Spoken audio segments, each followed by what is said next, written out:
Hello everyone, welcome back to Analogue, a hate story. Today is most likely the conclusion of this LP because we get to read the final logs of Hyune. First one, Back to Hell. That was back then when she was still called the Pale Bride. Now we know who her true name is. Dear Diary, this sounds so pathetic to say. I've tried rewriting this 1,000,000 times just to make it sound less pathetic for me, and I simply cannot. There were two things that made life worthwhile. Two things that made this last year before I die be bearable. The first was Jiahui's company. I was thinking companionship, seeing that word, but being the one person that was friendly to me. The second is sharing a bed with my husband. For the past few months, that's what I've been saving all my energy for. That brief, precious half hour every few nights where I feel fulfilled, if only in the most literal sense. It's the most lovely feeling, and now I'll never feel it again. The two things making my last year of life worth living gone forever. The past few nights, I've been trying to get the Emperor's attention in that way, pleading silently for his affections, with no luck. On the fourth, or was it the fifth day, he finally took me aside and said, painful annoyance in his voice, "Enough! Stop that! It is completely inappropriate. You're supposed to be in mourning. Show some damn chastity. Or do you have no respect for my wife and your queen at all?" he snapped. When I looked confused, he just lectured me. When I cried, he sighed, held me tightly, then left the room. I haven't spoken to him since, but later that day, my servant came to my room with good news. I was to go visit my family for a couple of months, while the house is in mourning for Jiahui. I couldn't argue, of course, even if I was able, so just like that, I was sent back to hell. I was dressed in the usual veil, so nobody would see my face, as I was escorted back to the Kim house in the middle of the night.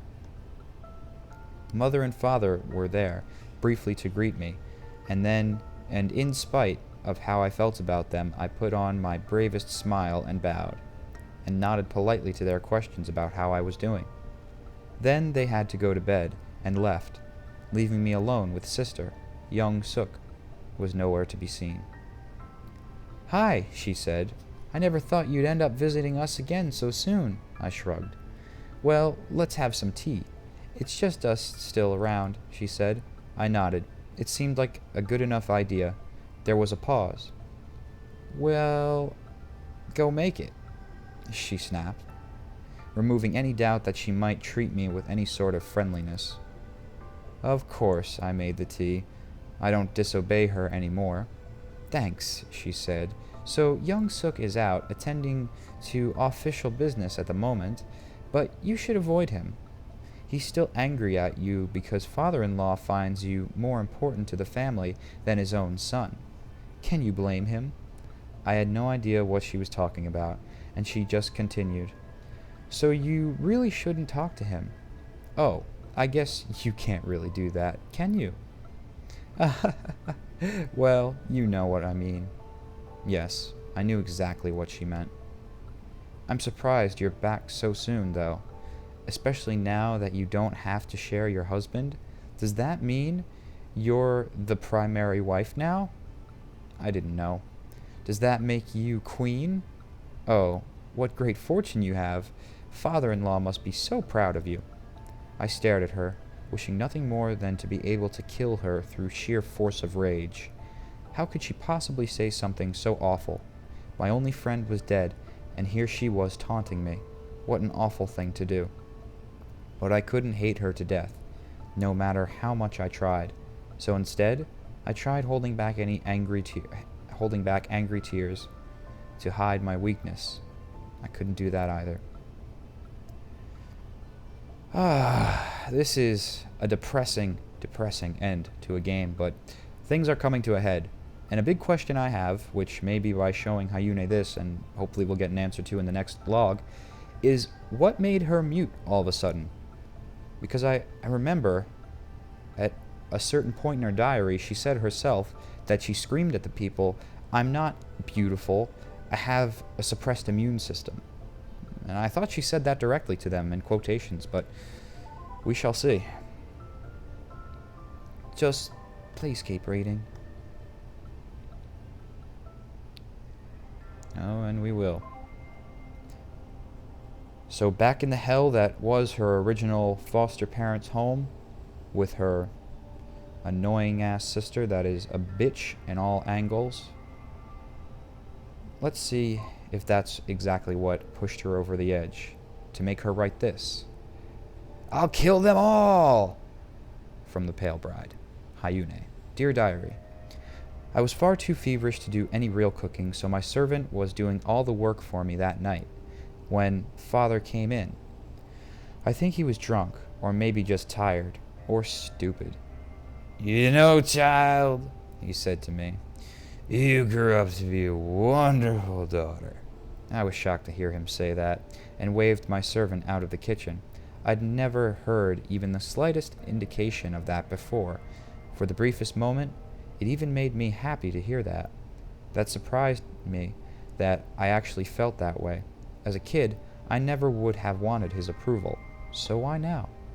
He continued to make me wonder when he asked, do you remember what you liked as a child? I nodded, but I wasn't certain I did. You're so temperamental. You argued all the time. You didn't want to get married. When the time came, you just didn't even know your place, you know? That's right, I didn't. That was back when, I thought there was a point to being defiant. Why was that, I wondered?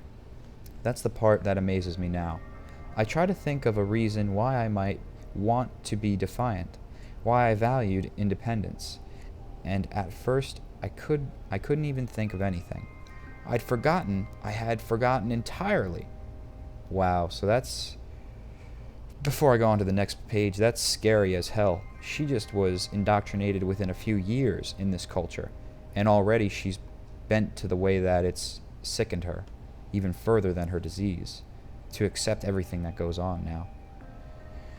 Don't tell young suck, but it really scared me. You're always the family's best hope for prosperity, but that attitude of yours... I thought I'd never manage to disavow you of those crazy, uncivilized ideas of yours, he said, while I tried to think of what they were. There were times I thought it was a mistake to have hatched you, but you came through. You really did. I know it must have been painful, but I'm proud of you. Then he patted me on the head. You turned out to be a good girl. That's all I wanted to say. It was hard raising you to be a proper woman, but you turned out to be perfect. Thank you, he said. I stared, speechless, and I tried to remember what crazy, uncivilized ideas was he talking about. Thinking back to those days, or back to before I was frozen, I tried to remember. I had dreams of what adulthood would be, but they were so unimaginably different from what the reality turned out to be that they seemed impossible, completely impossible, nothing more than childhood fantasies without a shred of realism to them. I tried to think of what they were to imagine. I tried to think what they were to imagine them. In those dreams, I was strong, independent. I wasn't just a wife in those dreams. I had a job, working as the ship's engineer, following in the footsteps of my father, my real father. I wasn't married in those dreams. I was happy just to go on dates with boys my age, in the ship's plaza, and fall in love before making any commitments. I dreamed of being free. The more I thought about it, the more I was certain that's what those dreams were about. That's what I had wanted. But Father Kim Young-soo, had made sure to disavow me of those notions. I learned to stop arguing, to stop trying to fight, to stop dreaming of those things. In other words, I learned how to be a proper woman. And he was proud of that, proud of destroying my dreams. And now I would die under the house of that man, silenced, broken, hopeless, and unloved. I was overwhelmed by the strongest feeling I had ever felt in my life, the deepest bitterness, the most powerful resentment I could imagine. I looked at the knife near my hand and wondered, could I kill him before I died? Could I at least have justice? I tried to lift the knife. My hand twitched, and it was too hard to keep a grip. I was just too weak. I'd never be able to do it. He smiled at me and said, "Sorry, please, go ahead and keep cooking. I won't distract you anymore." Then, just as he was about to go out the door, he added, "Take care of yourself." At that moment, I vowed that I would. I wouldn't worry anymore about all those people who had hurt me. I'd take care of myself. I couldn't stab him to death. I was too weak for that. But then I remembered there were other ways. If I disable life support, I can kill him, and all the others too. It'll be quick. It'll be easy. And not a one of them don't deserve it. All I'd need to disable it is the admin password. It's perfect. Well, I completely understand her rage. And to see that the Magungwa, it must have changed multiple times over, because it seemed as it started out Chinese / Korean, some sort of Asian spacecraft that went out into the stars. Now, over a couple of generations, it seemed to shift into what the Magungwa's current culture is all about, which is this hyper-patriarchal system where women have absolutely no say and are not valued. They seem to be valued less than pets, quite frankly. But let's see what Hayune has to say that's so urgent.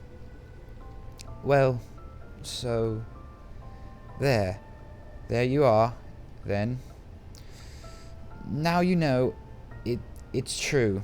I did do what she said I did. I'm not going to lie. I really wish you'd never met her. I wish she'd never said anything to you. I just thought it was so nice the way things were with us before. Things started out so well. I got to be cheery for the first time in my life since I was a child. Oh, that's heartbreaking. Talking about actual romantic things together. Having fun with cosplay. And just, having someone there to talk to. Someone who wasn't interested in shutting me up. But now, well, please, you've read my diary. You have to know, it's not, you have to understand, right? Even if you think what I did was wrong, look, I've never really been dishonest with you. Fine, I lied about being an AI, but I told you the truth. I could have deceived you, but I didn't. Please, still trust me, right? Oh, you still trust me, right? I never really lied to you, not seriously. You don't have to think what I did was acceptable, but please tell me you trust me. You do? Really? Oh my word. I mean, of course, I'm so sorry. I should have had faith in you. I really should have, but I'm really bad at this. But thank you so much. I can't believe I even doubted you for a second. Look, that means a lot to me. It means so much. I mean, I'm sure what I did wasn't right. I know. I'm sure you don't think it was. I just want you to understand, alright? For someone I'm in love... What was that? For someone as good to me as you've been, I want you to at least please understand. You don't have to forgive me, just hear me out. I'm here for the whole story. Thank you so much. You're a really good person. Much better than me. Thank you. Then, very well. It's probably just better if I show you. There's a data block that contains all the logs that matter, but my family encrypted it because, well, It should be obvious why after you read it. You need to drop to the terminal and type decrypt block 7. Let me know once you've done that, and I'll show you.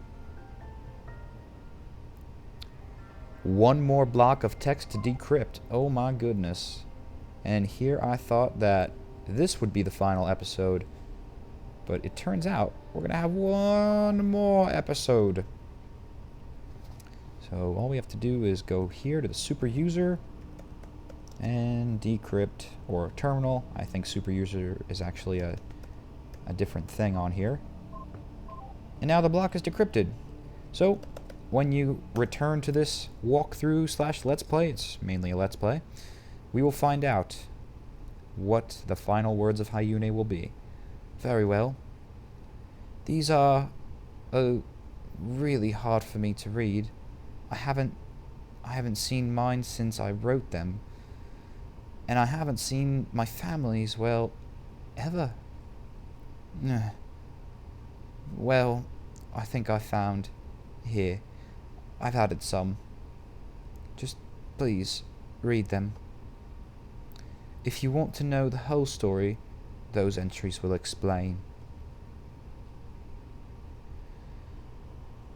So, I believe these new entries that she has given us are the darkest entries so far that we've read in this whole entire game. With that cheery little preview of what's to come in next episode, I will see you in that next episode.